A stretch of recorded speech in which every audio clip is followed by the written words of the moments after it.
જ્યાંથી હું વર્ષો સુધી ધારાસભ્ય રહ્યો, 4 ટર્મ ધારાસભ્ય રહ્યો, જિલ્લા પંચાયતમાં 2 વખત હું જે જિલ્લામાંથી ચૂંટાયો હોઉં, મારો વતનનો, મારી રાજકીય કારકિર્દીનો જિલ્લો હોય, આમ આદમી પાર્ટી કે નહીં, ગઠબંધન તો જ થાય ભાવનગર આવે. એમણે ઉમેદવાર જાહેર કરી દીધા પછી તમારે ટેકો આપવાનો આ કેવી રીતે પાંગળી લાગે કોંગ્રેસ?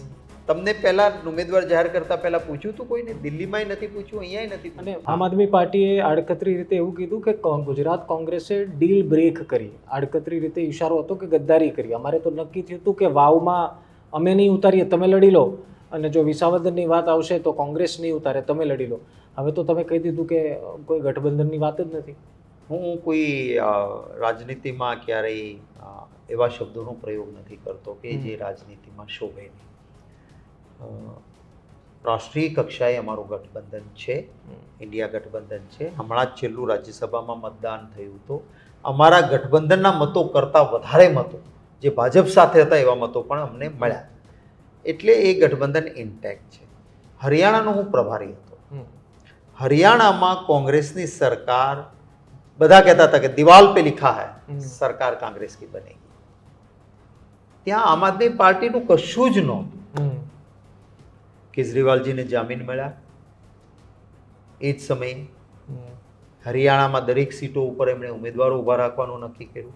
હુડ્ડાજીએ મોટું મન રાખીને સામેથી કહ્યું કે આવો આપણે બેસીએ, તમારે જે 2-5 સીટો 10 સીટો તમે કોઈ આપીએ, ચર્ચા કરીને. વાત નહીં માનવામાં આવી.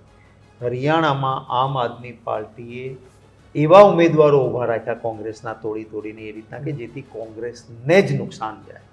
અને આપ એ આંકડાઓ જુઓ, અનેક સીટો એમના કારણે હાર્યા. આ એમના કારણે હાર્યા.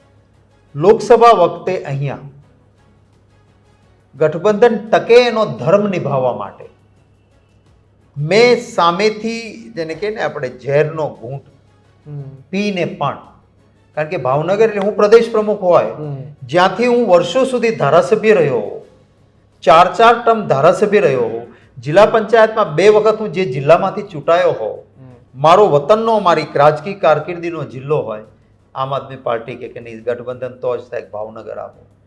જીત હતી એમની. જીત. ભરૂચમાં અહેમદભાઈ પટેલના કારણે એક ઇમોશનલ એટેચમેન્ટ હતું, તો કે બીજી ભરૂચ જ આપો. અમે કહ્યું કે સુરતમાં તમારા કોર્પોરેટરો ચૂંટાયેલા છે, તમારા જામનગરના અંદર તમારા ધારાસભ્ય છે, તમે બીજે છે સીટો બીજે માંગો. નહીં, પણ ગઠબંધનનો ધર્મ નિભાવવા માટે ઝેરનો ઘૂંટ પીને પણ આ બંને સીટો અમે જઈ કે જેથી કરીને ગઠબંધન રહે. એ પછી દિલ્હીની ચૂંટણીની વાત કરી. દિલ્હીની ચૂંટણીમાં કોંગ્રેસ પાર્ટીએ આમ આદમી સાથે છેડો નહોતો પાડ્યો. તમામ સર્વે એવું કહેતા હતા કે આમ આદમી પાર્ટીની સરકાર બને છે. કોંગ્રેસ પાર્ટીએ સર્વે કરાયો હતો, આમ આદમી પાર્ટીએ કરાયો હતો, ભાજપે કરાયો હતો, અને બધાએ કહ્યું કે આમ આદમીની સરકાર બને છે.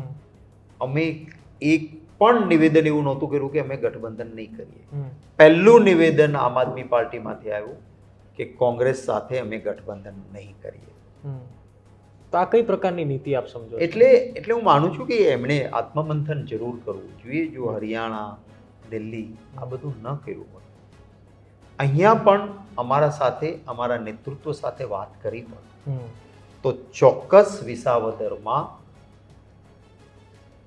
અમે આમ આદમી પાર્ટી સાથે થઈ શક્યું હોય.